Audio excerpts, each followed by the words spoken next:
Gentleman, time's expired, and the chair now recognizes the gentleman from Pennsylvania's 13th District for 5 minutes for questions. Thank you, Chairman Lotta and Ranking Member Matsui, for bringing together this hearing, and to our FCC commissioners for giving time to be here. We must ensure the FCC is working hand in hand with Congress to prioritize the right policies that will continue to spur innovation in the telecommunications industry, not ones that could prove to be detrimental. Chairwoman Rosenworcel, as you might know, I've introduced the 5G Sale Act, which would give the FCC authority to process the applications that have been pending for over a year, that were submitted after the 2.5 gigahertz auction. An identical bill has already passed the Senate. I was pleased to see that you, Chairwoman, recently wrote to several of my colleagues that these bills will give the FCC the authority to issue the remaining 2.5 gigahertz licenses. I'm hopeful that the 5G Sale Act will pass the House and become law very shortly. When it does, can you commit to devoting the resources and time necessary to process the applications expeditiously?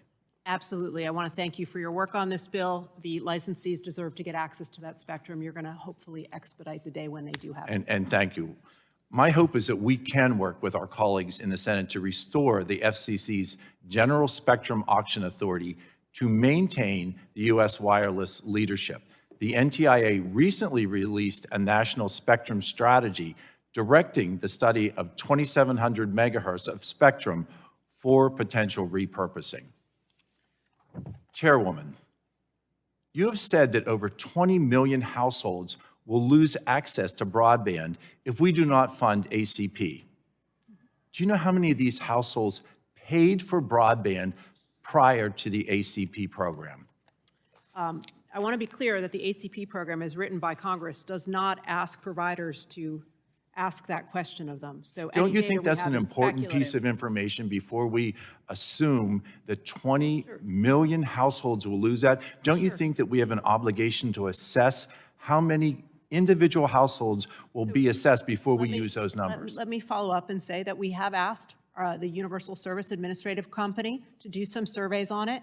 It's about 20 or 22%, didn't previously have it, but we do have some problems identifying how to determine that with carriers. And also we have people who set up new households who are eligible for this program, like with Pell Grants, so that the numbers in this environment fluctuate a lot. But those numbers are incredibly important. I think if we're using that 20 million number and you've just elicited that it might be 20 or 22% less, I think it's important that we have the capability to understand the impact of how that process will continue, the financial impact and the personal impact. I thank you for bringing that, and I look forward for the clarification so that we can assess more clearly how many actual households will be impacted by this.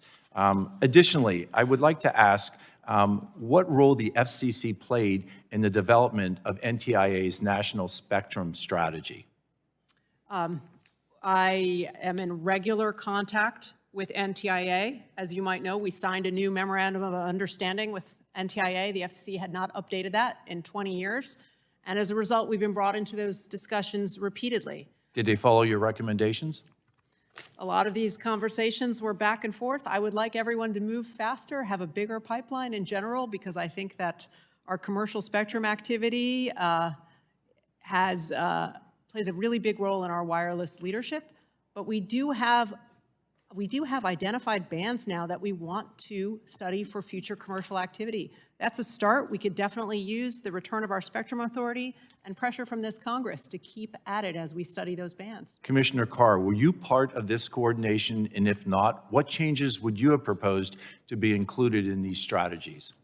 I was not part of it, and I think there's one fundamental change I would have made, which I would have had the spectrum plan actually free up more than 0 megahertz of spectrum. For my part, I put out an actual spectrum plan in March of 2021 that identified specific frequency bands and amount of megahertz within those bands and dates certain by which the FCC should auction it or otherwise make it available. That's a spectrum plan, and that is what is entirely missing from the administration's national spectrum strategy.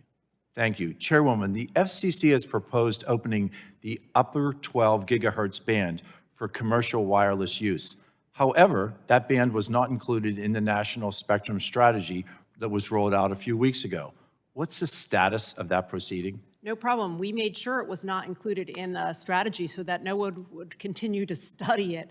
And so if Congress restored our auction authority, we'd be able to proceed to auction on that reasonably quickly. Thank you all, commissioners and chairwoman, for being present here today. Mr. Chairman, I yield. Thank you. The gentleman's time has expired, and the chair